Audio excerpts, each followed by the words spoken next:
Is the TA-66 from Xduoo as good as the Darkvoice? Stick around, we need to talk about it.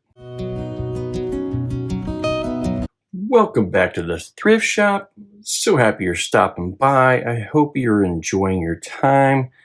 Let's talk about OTL headphone amplifiers. Unless you've been kind of living under a rock in a cave, you don't even know what the Darkvoice is. So first we have to talk about that. Darkvoice, OTL headphone amplifier, beautiful. Hopefully I'll get some good, pictures, B-roll stuff so you can kind of get a close-up of this. Anyways, basically, some say, well, what's that transformer back there? That is the power transformer. So the power coming in gets transformed. That way you can run this amplifier so you don't have an output transformer. And you have typically a power tube and a buffer tube, or some combination of tubes. I'm not a tube expert, but this has been like the GOAT of the industry for many years. Typically it was around $320 to $340 in that range. There may be some still available on some of those Chinese website. It is made in China, even though it has a US name. Darkvoice, it's been through many of the kind of importer distributors that you could get, but this thing is extremely high end, and don't knock it basically. So this is a beast, and it has been the staple of the industry for many, many years. And because most people have had the time to tube roll with it. And with this, you basically have a 6S-N7 tube, and you have your 6AS7 tube behind. So kind of a classic style, two large tubes. It kind of looks cool. It says, hey, I'm a geek. I like music. Yeah, it sounds good. And then you have the new, it could have dethroned it, the Xduoo TA-66 coming out. It's gray, which Xduoo does a great job. The front face of this milled aluminum is amazing. Red knob, but it still has basically the 6AS7, which I believe is 6N5P, and I believe the first tube is a 6. So the front tube is a 6NP tube, and I don't know if you can do some equivalents. I have tried, although I was not successful at making it work, and you have to be extremely careful. I tried some converters, and you don't exactly know the quality of this. So this is a 6N2. See if I can get that there. 6N2 212AX7 tube socket. It wasn't jiving, and you got to do this really quick. But I tried some kind of new old stock tubes, couldn't get sound, so I did swap over my RCA 6AS7 over here, and back and forth. So they do sound extremely similar, but truth be told, it's up to the availability of the tubes that you get. Do you like rich harmonics? Sometimes tubes can take away some of the treble, make things more lush, more vocally mid-range pop. So it's really going to be up to you. So however you set up your Darkvoice, you can to some extent do this, although you're up to Chinese and Russian tubes to get that. So that's going to be your new thing. I think it is a shame that Xduoo didn't just copy the same system over here, because many people already have these tubes or are selling or trading in, online forums or through eBay. So it's just nice where people can get tubes, pop in and out. It is much harder over here, even though you can still do the 6AS7 and equivalent tubes for the buffer tube. So, that's fine. This thing can do up to 200 milliwatts at 300 ohms impedance. So you do get the 6.35 jack. So signal noise ratio 107. THD plus N of 0.08. So this is not your squeaky clean 0.00006 kind of thing. you are going to get rich harmonics through this kind of tube amplifier. To me, it makes things much more enjoyable. The Darkvoice I've had for a very long time. I've used it as a headphone amplifier, and then I used it for a basically a preamp. So I was running my TV, the output to a DAC.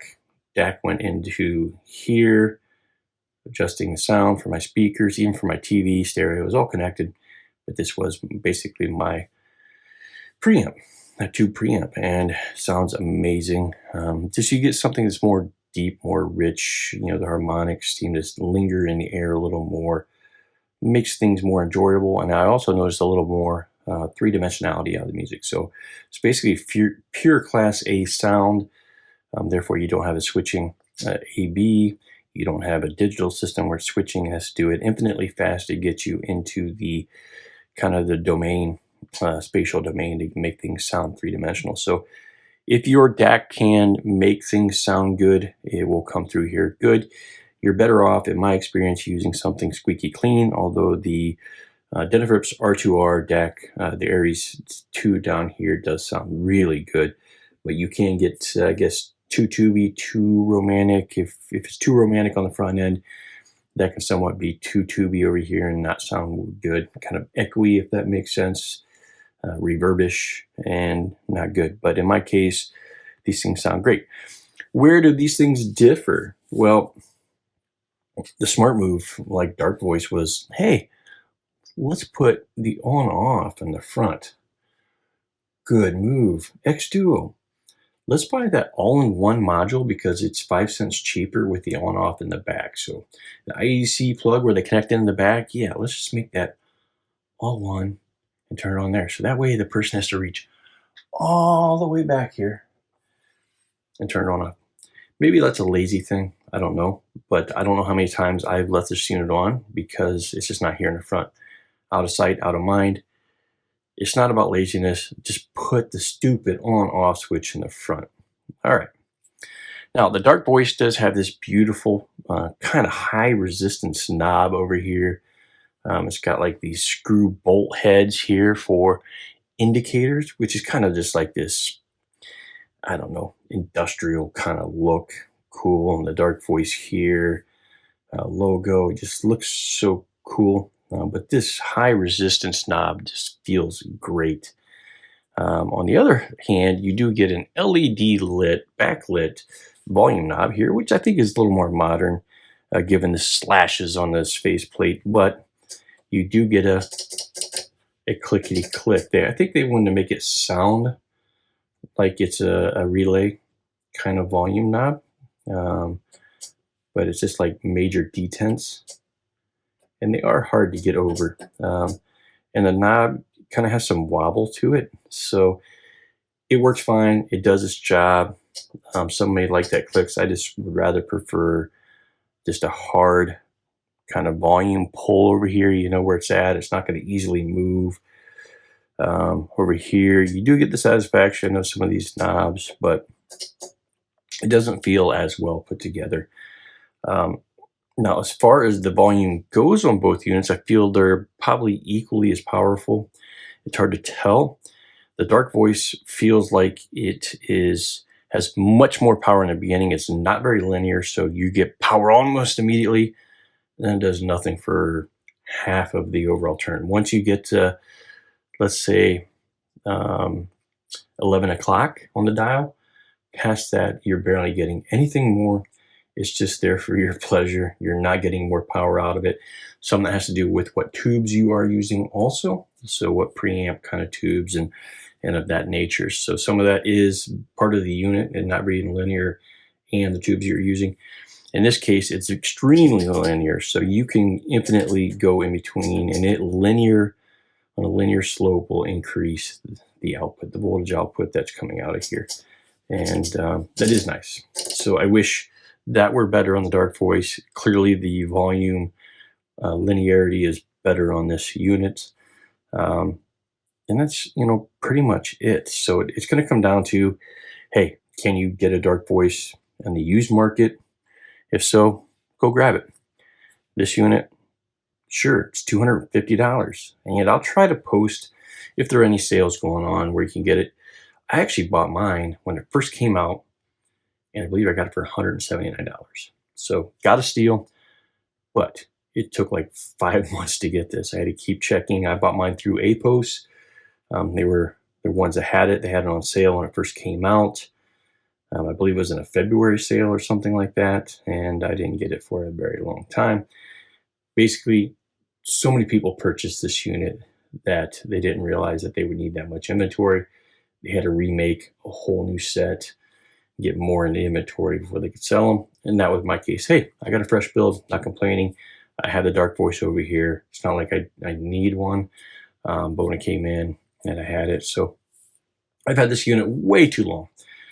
This review was way late, and I think it's important that if you're out looking that if you are a headphone connoisseur, if you like to listen to music at your desk, it doesn't matter where you're at. It doesn't have to be a desk. Maybe you're just in your relaxing lazy boy chair on your couch.